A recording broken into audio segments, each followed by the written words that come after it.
gentlemen, China should be shown its place. After failing in Gangwon, they are now eyeing at Arunachal Pradesh. Not just that, they're also trying to intrude into Taiwan and challenge its sovereignty. It's time that China is shown their place, primarily because the world will not accept their expansionist policy. Let's debate.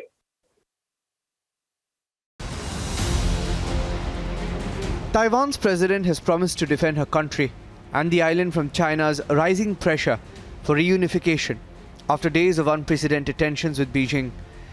These were the pictures from the National Day celebrations, a rare show of Taiwanese defense capabilities in the annual parade, underlining the island nation's promise to resist China at any cost.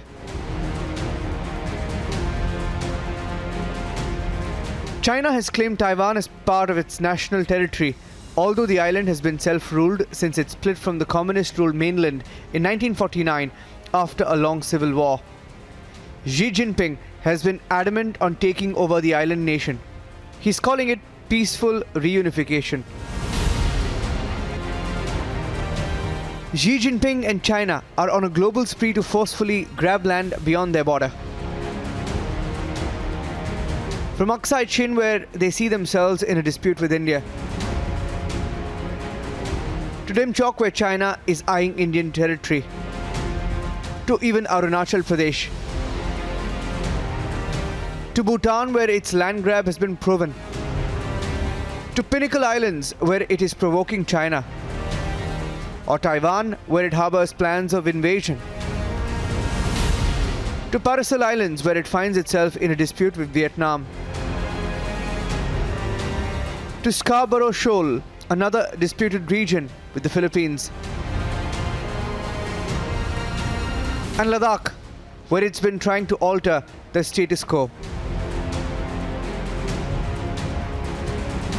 India has given it back to China, rejecting any comments on Arunachal, calling it integral and inalienable part of India, while slamming the unilateral attempts by China to alter the status quo. Even America is watching closely, reminding China of its global commitments. A colony with expansionist tendencies, China has been called out by India repeatedly. हमारे समंदर भी हमारी साझी विरासत है, इसलिए हमें ये ध्यान रखना होगा कि ओशन रिसोर्सेज को हम यूज करें, एब्यूज नहीं। हमारे समंदर अंतर्राष्ट्रीय व्यापार की लाइफलाइन भी है। इन्हें हमें एक्सपांशन और एक्सक्लूजन की दौड़ से बचाकर रखना होगा। The dragon has had a free run for long, but for how much longer? Let's debate.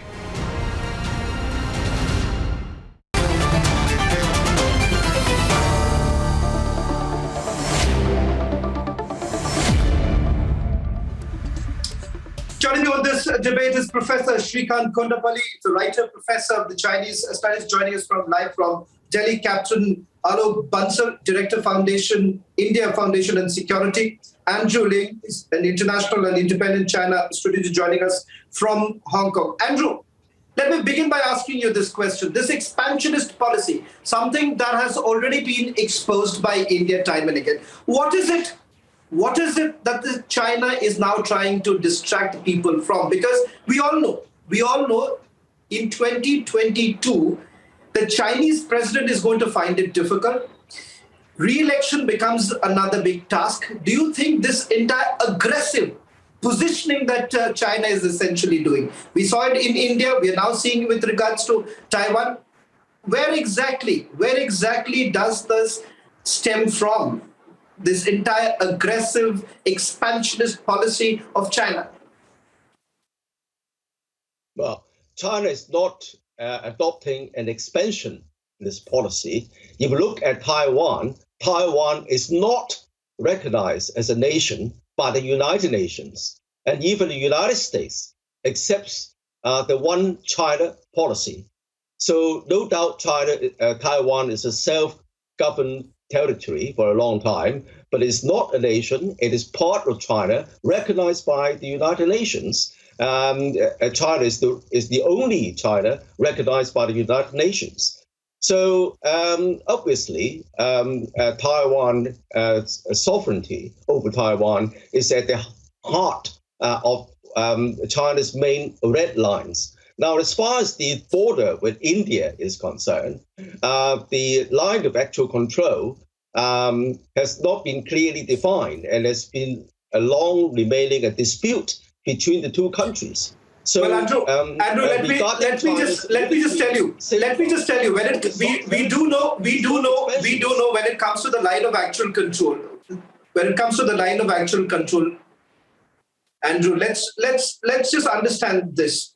You've seen the 13th Corps Commander talks that have taken place. The statement that has come from the Chinese side, it does not reflect a mature nation to have responded in this manner. Let me bring in Captain Alok Bansal right now. Captain Alok Bansal, you have seen what is essentially happening right now is that there is a domestic audience that they also need to cater to, and the very fact Chinese president is now essentially finding it difficult, and that's the reason why perhaps Captain Alok Bansal, correct me if I'm wrong, that this entire aggressive expansionist policy of China is being peddled primarily because they're finding it difficult to put their house together.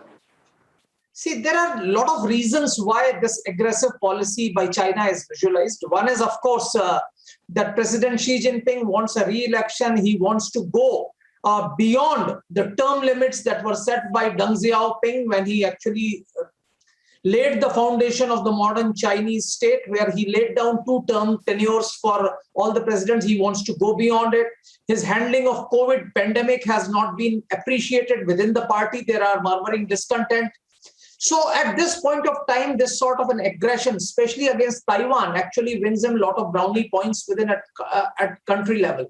Also, the manner in which the US withdrew from Afghanistan, there have been question marks on US reliability, because the country which matters the most as far as cross-strait offensive is concerned, or the aggressive actions is concerned, is United States. Probably by these actions of PLA, Air Force, what China is trying to test, it is trying to test the waters of United States. How powerful is the United States? And it is also drawing the international community and showing them their strength.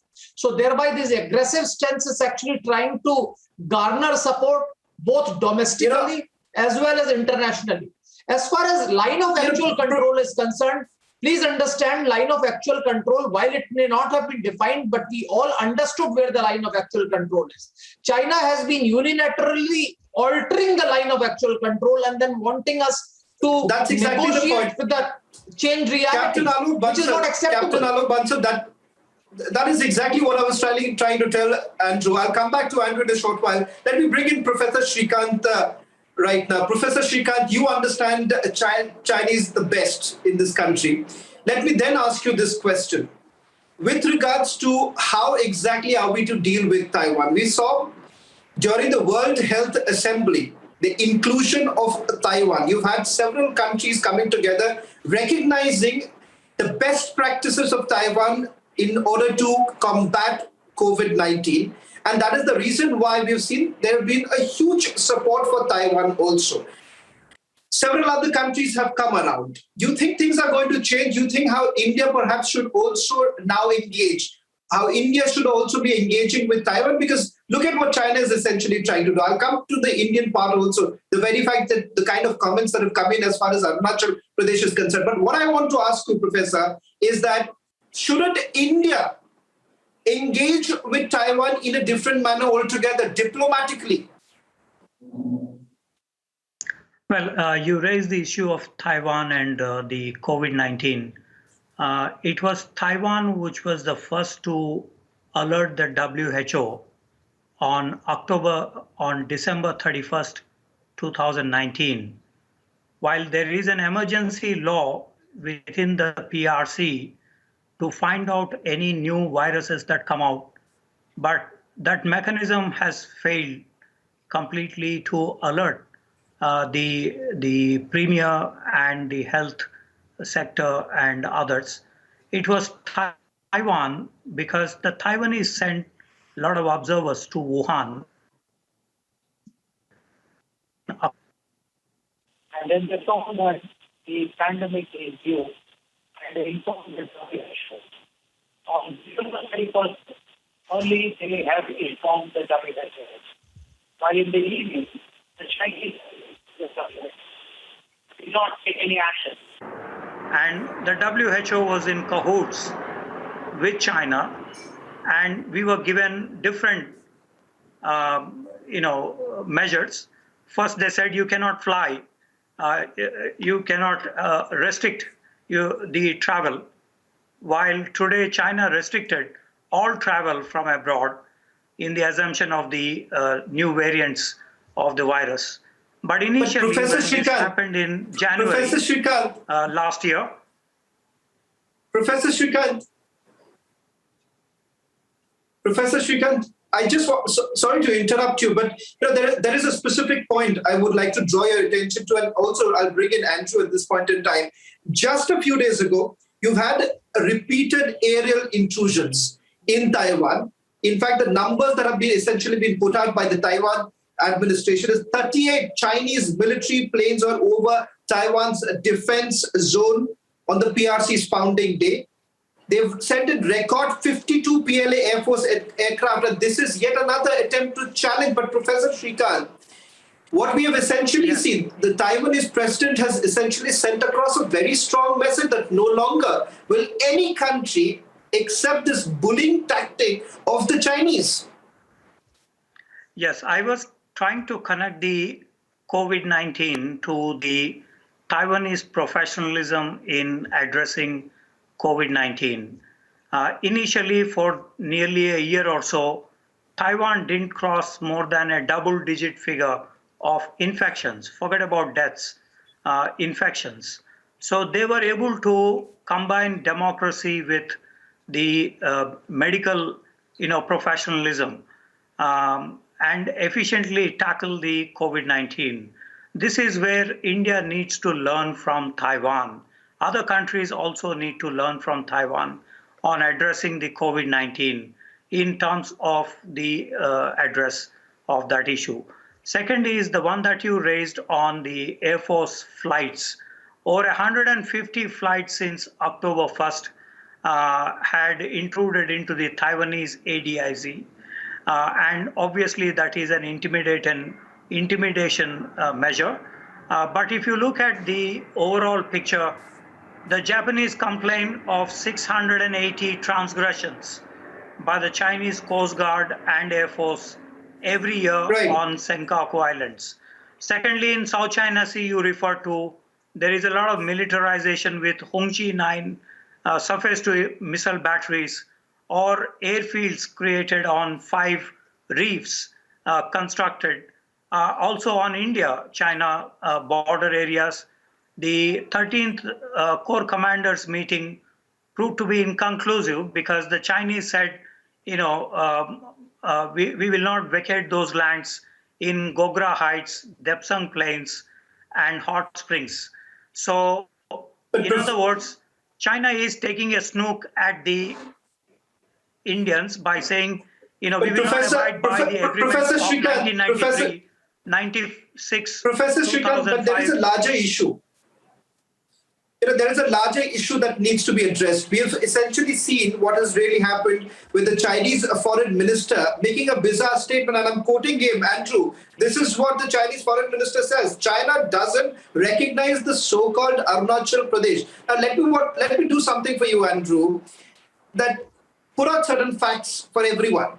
Arunachal Pradesh is represented by 2 parliamentarians, has been recognized as an Indian state. The debate has been thrown out of the window. We have seen the kind of intrusion attempts that have been made by the PLO over the last few days. But the fact of the matter is that Taiwan has already shown you the mirror. India has shown you the mirror when it comes to Galwan.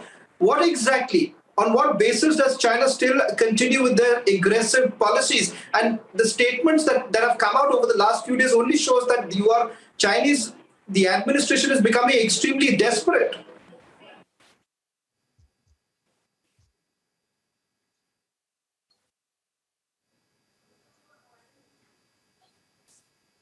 Andrew, that is for you.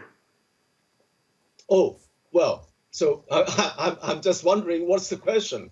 I mean, you're making a lot of statements. Andrew, that was for you. What's the question for me? So what's Andrew, that was for, is the question? Andrew, what I'm simply asking you is that some bizarre comments.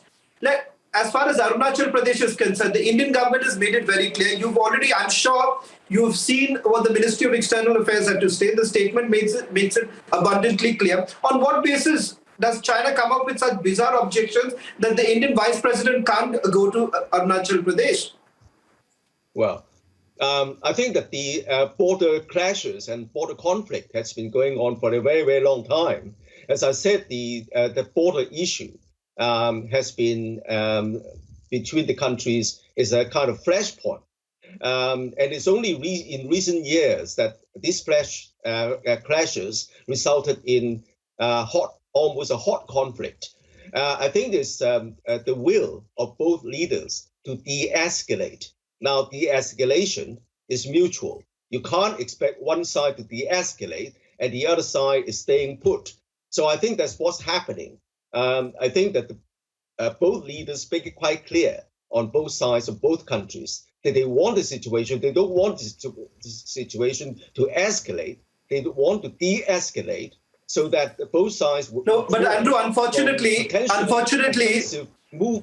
that was the case, Andrew, if that was the case, no, but Andrew, if that was the case, if at all China wanted to de-escalate, then the statement that was put out yesterday by the Chinese foreign minister wouldn't really sound the way it has, because it only sounds like a bully. At the end of the day, you are saying that India never came up with any constructive ideas, whereas we, on the other hand, gave a roadmap as to how things can be de-escalated over a period of time. But there has been a roadblock time and again. Captain Alok Bansal, I want you to come in and I want you to tell Andrew, here is a question where we are time and again seeing this blame game taking place as far as the line of actual control is concerned, what is happening in eastern Ladakh. And now we have seen the middle and the eastern sector also brewing with several unilateral attempts that have been made by the PLA. So how exactly will the world respond? Because we have seen Japan responding, we have seen Australia responding, because everyone has made it very clear. It's this entire bullying tactic is not going to work anymore. Somewhere down the line, China doesn't seem to understand. See, we need to see that China has been changing its stance historically right from the beginning. If you see that communications from Chow and Lai, different claim lines have been put up at different points of time.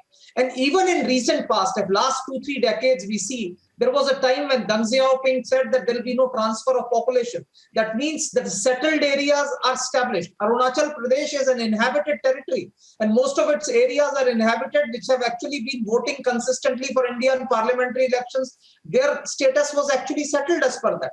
But now again, China is actually changing its stance. Even as far as Ladakh is concerned, they have done the aggression. When India has abided by the Treaty of Peace and Tranquility, which was signed in 90s, but the Chinese have unilaterally changed the alignment of the line of actual control, and now they are not willing to withdraw.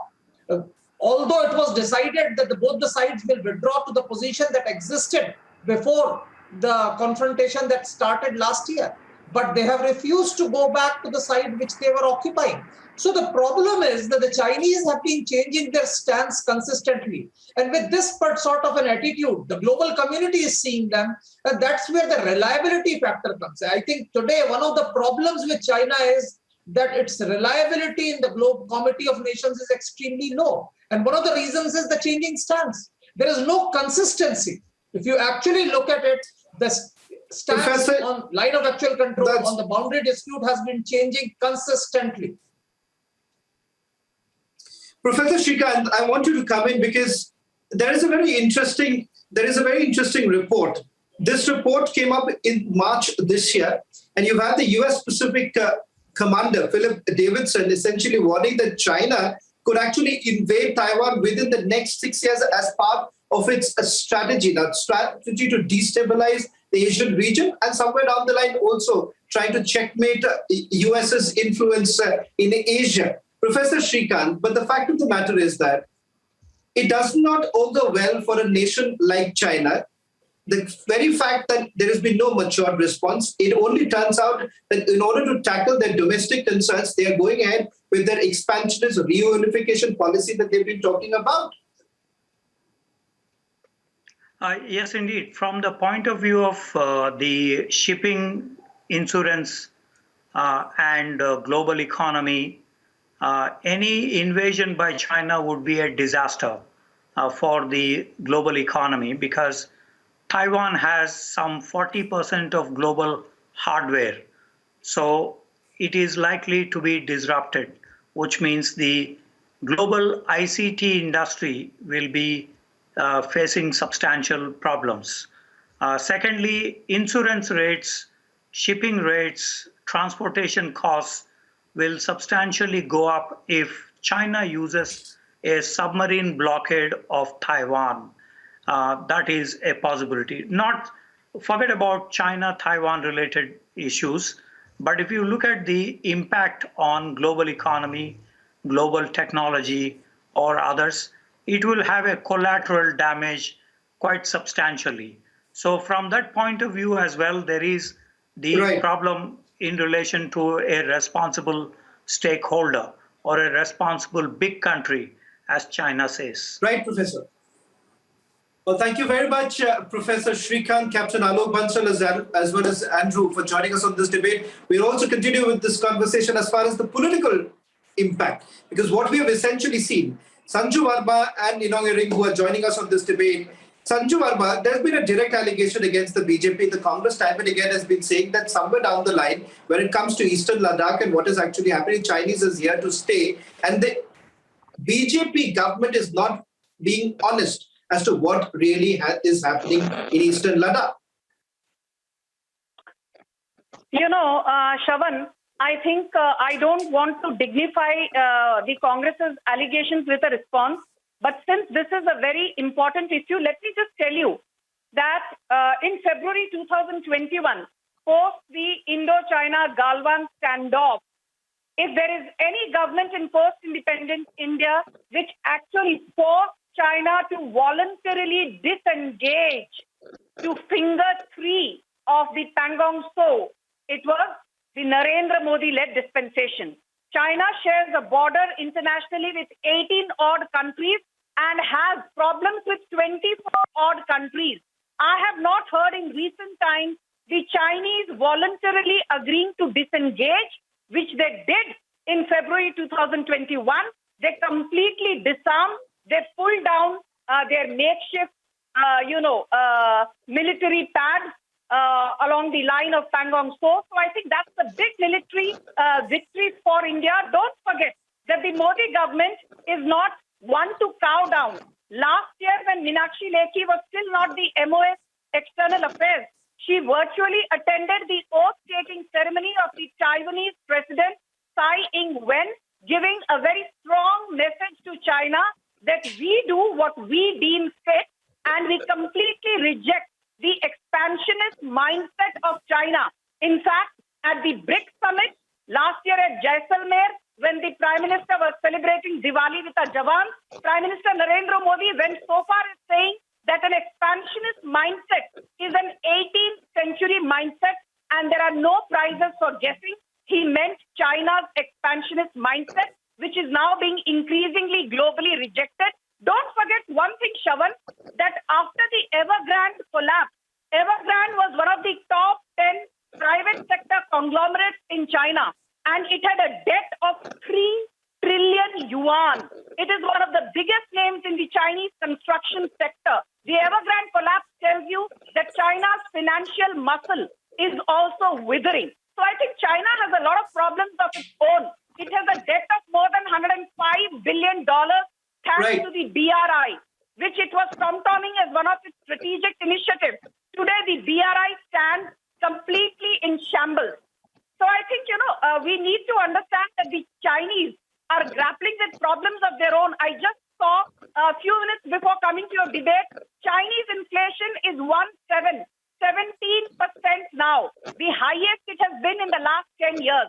So China has a lot to deal with locally, and I don't think that India or people in the Indo-Pacific. Right. At this Sanju point, Verma. we need to worry about a Chinese annexation of Taiwan because I don't think that is happening. Sanju Verma, you made your opening remarks. Mr. Eric, let me bring you in, because what we are essentially seeing, the Congress party targeting the government, saying that, look here, these long-standing problems have not been resolved. China is here to stay. But Mr. Eric, you know it very well. These were long-standing disputes. These disputes did not come in when Prime Minister Modi came in. It has been there for a very, very long time. So let's be factually correct on this, Mr. Eric, that today when you are suddenly demanding the government should be very honest about it, we are forgetting about the fact that these were issues, Demchok, Depsang, these were issues that have been there for years put together.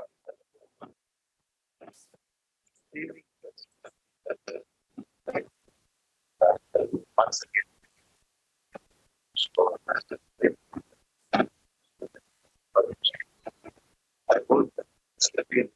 Mr. Eric, Mr. Eric, we'll try and reconnect with you once again. There seems to be some audio problem. We'll once again reconnect. I'll give a quick word to Sanju Verma till the time we fix your audio. Sanju Verma, let me then ask you. You ended your opening remark as far as Taiwan is concerned. So let me take this question with you. We saw the dilemma that India essentially faced during the World Health Assembly as far as the inclusion of Taiwan is concerned. There have been other countries that were signatories, but not India. India was the executive at that point in time. But the fact of the matter is, Sanju Verma, I'll come back to you because I'm told Mr. Eric. I'll come back to you, Sanju Verma. Just give me a minute. Let me take this question to Mr. Eric because his audio seems to be fine. Mr. Eric, I want you to respond. I want you to respond that these were long-standing issues. Why is it that suddenly the Congress party essentially feels that on an issue like this, on national security issues, you want the government to come out in the open and say what exactly their strategy is going to be? Yes, of course, I'm not a spokesman of the Congress. So my view is, or my take will be only on my personal view as a citizen of Arunachal Pradesh, because when our spokesperson says that, okay, the take that the government is not doing anything for the Chinese issue, like they always say that Narendra Modi has said that when he was not in power, that Chappa range ka Sina hai, and we were going to retaliate like that. But my view is completely different. My Congress view is different because that is the central, our spokesmen are there. But here in my case, I speak out Arunachal. Our Honorable Chief Minister Sri Pema Khandu has always, rejected the Chinese claims over Arunachal Pradesh, and we also do so. Now, even in this Azadi ki Amrut Mahotsav mein, you'll see that today also I had gone to a place about a 6 hours journey, and there we saw that the first person who had raised the national flag in a place like Tipa in 15th August 1947, a person was there. We had gone to give his postage stamp was released today. So that kind of feeling we have in Arunachal Pradesh, that time was Soil Netwa. I'm not going to comment politically. You're saying that, okay, the BJP and Congress are going to comment on that. Because my comment as a citizen of Arunachal Pradesh, we feel, very much disheartened that let it be the UPA government, let it be the BJP government, nothing positive has come, especially on the staple visa issues or even the standoffs that are taking place. That day, very luckily that our Indian Jawans were very strong enough and very bold, and we are very proud of them that they had to, face off with the Chinese Jawans. But you will see that the case of Songnumsu Valley, where we had to forego that land. Of course, that was an issue which has already, we can say that we have passed that period. But now also China has always, right. they've come into, in Anjao they come, in Anini they come, in the border parts of Changlahan they come. So these issues are always there.